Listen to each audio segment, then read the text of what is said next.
Hello po mga idol, mayroon ba kayong mga sirang Durabox dyan sa inyo? Gawan po natin ito ng paraan mga idol kung paano pa natin ito mapapakinabangan o magagamit pa. Kaya kung interesado po kayo sa video na ito, sundan nyo lang itong video ko hanggang dulo para mayroon kayo matutunan na konting kaalaman o idea. May tinanggal ako dyan sa loob ng Durabox, tingnan nyo na lang kung saan banda ang tinanggal ko dyan sa loob ng Durabox. Nasasayangan na kasi ako mga idol, itatapon ko lang yan. Mayroon pa namang paraan kung paano pa natin yan mapapakinabangan. May ginamit lang ako dyan ng plyboard na para pasahig natin dyan sa loob ng Durabox. Yung ginawa ko dyan mga idol, gagasturin tayo dyan ng konti dahil hindi po natin yan maayos kung hindi po tayo gagamit dyan ng mga plywood. I-scroll lang po natin yan ng plyboard dyan sa Durabox.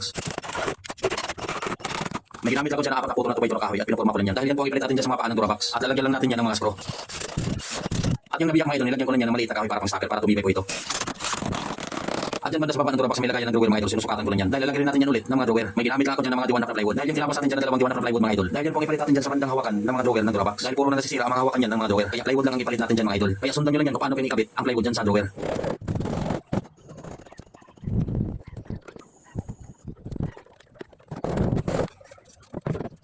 I-scroll lang po natin yan ng drawer dyan sa plywood.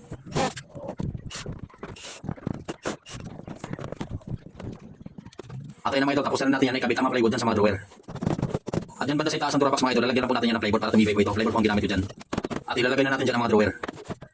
At yan banda sa may itaas mga idol, sinusukatan ko lang yan dahil lalagyan rin natin yan ng pinto. Diwanap na plywood lang ang ginamit ko dyan para sa pinto. At ilagyan ko na yan ng mga bisagra at yung plywood hahatiin lang po natin yan. Sundan nyo lang yan mga idol kung paano kinikinabit ang mga pinto dyan sa Durabox. Pero kung mayroon po tayong matitira mga plywood sa atin mga idol, yan ang po ang gagamitin natin dyan para medyo makatipid naman tayo. Blind release lang po ang gagamitin natin dyan mga idol para matipid po ang kapit ng bisagra dyan sa Durabox.